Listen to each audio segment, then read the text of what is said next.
Hančar dolazi u vilu Deviroglu da čisti. Bejza joj govori da ode na sprat i krene od njene sobe. Po ulasku u sobu Hančar vidi sve spremljeno za bebu, a Bejza govori da radi sve polako i da se potrudi da ne pokvari nešto. Vest da Hančar čisti u vili dolazi do Mukader, koja odmah ustaje i odlazi do Hančar, govoreći joj da ostavi to i ode iz vile. Hančar nije jasno zašto Mukader želi da je zaštiti sada, ali ona govori da će očistiti mesto u kojem je bila dama vile i mesto gde će njen bivši muž dobiti dete. Mukader je vidno iznervirana i odlazi do Bejze, govoreći da ovo nije smela da uradi i da je skrenula s uma. Bejza govori da je Hančar sada čistačica i ima pravo da unajmi koga želi da joj očisti kuću, jer je ovo njeno. Džihan u međuvremenu odlazi do agencije u kojoj je Hančar prijavljena kao radnik. On govori da želi da raskine ugovor sa Hančar i platit će koliko je potrebno, ali tada agent govori da im ta žena samo stvara probleme. Ona nije htjela da radi na gradilištu, a sada ne želi da čisti u vili Deviroglu. Džihan čuvši to, odmah kreće ka vili, jer shvata da je neko pozvao Hančar namjerno da čisti. Hančar odlazi u svoju sobu da čisti i vidi polupan ram od slike. Bejza ulazi i počinje da krivi Hančar kako je ona kriva za ovo što se desilo. Hančar joj govori da je samo ušla unutra i vidjela polupan ram, jer je možda vetar duvao kroz prozor. Bejza govori da je Hančar to namjerno polomila, jer je ljubomorna što su ona i Džihan spavali u njihovom krevetu.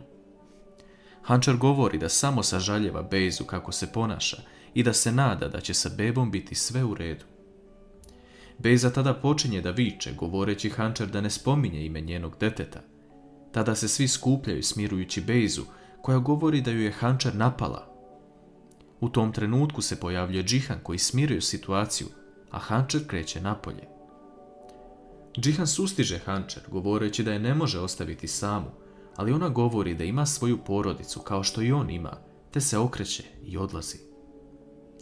Po dolasku kući, Derja dočekuje Hančar, govoreći da je dobila otkaz u agenciji, zato što nije htjela da izvrši svoj posao kako treba.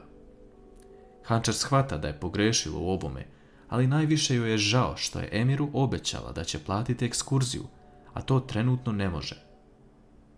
Nešto kasnije, Derja dolazi sa novim računima koje moraju da plate i viče na Hančar, govoreći da sada nemaju ni da jedu, ni da plate račune. Hančar ju tada govori da je danas išla da čisti u vili Deviroglu i da ju je Bejza pozvala. Derja poludi kada to čuje, ali joj govori da je Hančar sama kriva za to što je ceo svoj život druge sažaljevala i htjela da bude dobra, a sada joj se tako vratilo. Džihan odlazi kod Ertugrula, ali Ertugrul nije srećan njegovom posjetom. On mu govori da Hančar nije zaslužila ovo što je Džihan uradio, jer on samo gleda na svoje prezime i nikada ne vidi kako je drugima. On mu govori da je smirenost jedino ta koja može pobediti sve. On mu navodi primjer drveta platan, koje raste dok ne proširi svoje grane i ne napravi hlad, ali Džihan mora odlučiti da li će biti hlad ženi koju voli ili će biti trn. Nešto kasnije, Džihan vidi da Ertugrul hrani svoju ženu koja leži u krevetu bolesna. Džihan se izvinjava jer nije znao da je Ertugrul u ovim problemima, ali Ertugrul mu kasnije objašnjava da njegova žena neće još dugo živjeti i da se on samo zahvaljuje Bogu što mu je dao snagu da se pomoli kada je bilo najteže, a tako savjetuje Džihanu da promijeni put kojim ide, jer ovo nije pravi. Džihan razmišlja šta je najbolje da uradi, ali zna da će morati da promijeni celu svoju ličnost kako bi vratio Hančar.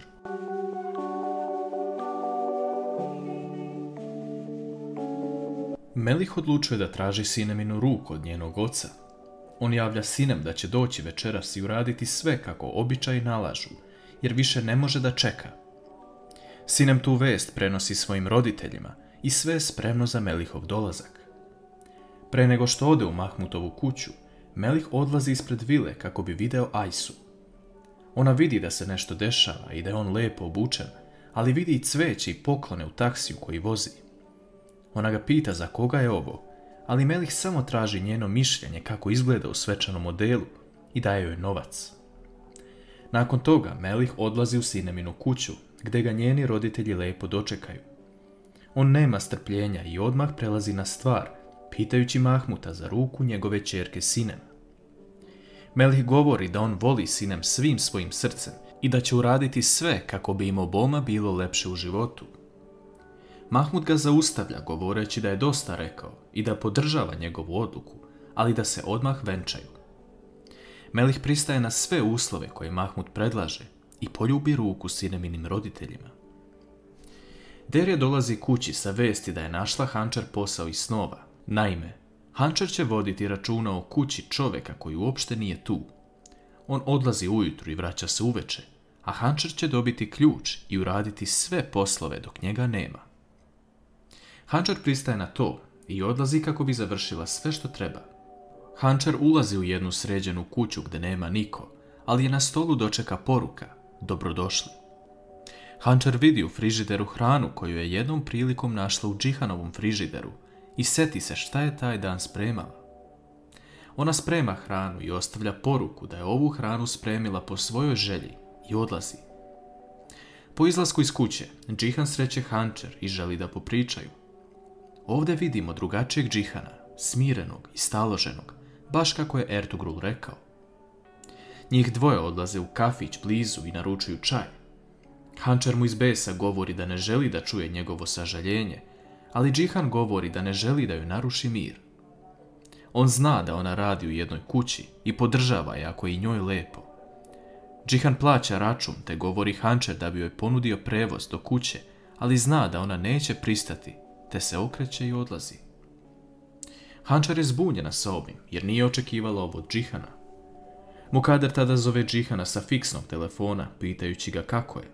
On joj govori da je sve u redu i da je dobila ono što je želela, ali tada ona govori da je izgubila njega. Bejza se pojavljuje i prekida ovaj razgovor, govoreći Mukader da neće uraditi ništa na svoju ruku i da pusti Džihana na miru. Jonča ostaje sama u kući i odlučuje da zove Deriju. Derija se javlja na telefon, a Jonča govori da joj hitno treba pomoć. U tom trenutku se pojavljuje Čemil koji prekida taj razgovor, a Derija ostaje u razmišljanju zašto je Jonča nazvala sa Mukaderinog telefona i kako se one uopšte znaju. Hančer dolazi kući srećna sa posla i donosi Emiru čokoladu, ali i lepa vesti da mu je uplatila ekskurziju. Ova vest izmami osmeh svim ukućanima. Čemil ubrzo dolazi i govori da je danas dobio posao da kreći veliku radnju i da će i to biti izvor zarade. Oni uveče lepo večeraju i svi su srećni i nasmejani. Hančer u jednom trenutku dobija poruku gdje piše: hvala, od gazde kod kog radi. Ona to prenosi ostalima, a oni govore da može uzvratiti jer je to njen šef. Sutradan Hančer odlazi u istu kuću da radi i nailazi na poruku gdje piše da je taj čovjek uplatio novac Hančer da ode do radnje i napravi sarme za večeras. Hančer je presrećna jer uz malo truda zarađuje lepu svotu novca, a i sama je u kući. Derija u međuvremenu odlučuje da ode kod Mukader u vilu, da vidi šta se to zapravo dešava. Ona zvoni na vrata, ali tada otvara Gulsum, koja ne dopušta Deriji da uđe. Derija ulazi u vilu bez obraćanja pažnje na bilo koga i dolazi do Mukader, koja sedi u dnevnom boravku.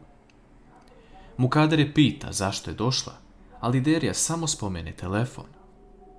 U tom trenutku se pojavljuje Bejza koja govori Deriji da izađe iz vile, jer joj neće dati novac i milostinju koju uvek traži.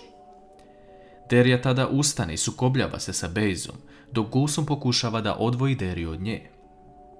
Mukader sve to gleda sa osmehom i ne govori ništa. Derija im svima kaže da se niko neće kačiti sa njom i njenom porodicom, a da iza Hančer stoji Derija lično. Mukader je srećna što se ovo desilo, jer je shvatila da je Jonča zapravo nazvala Deriju i napravila korak ka izlazu. Hančer donosi namirnicu u kuću i počinje da sprema sarmu, ali tada vidimo da gazda kod kog radi ima kamere u kući i posmatra Hančer. Ko je ovaj čovjek i da li to može biti Džihan?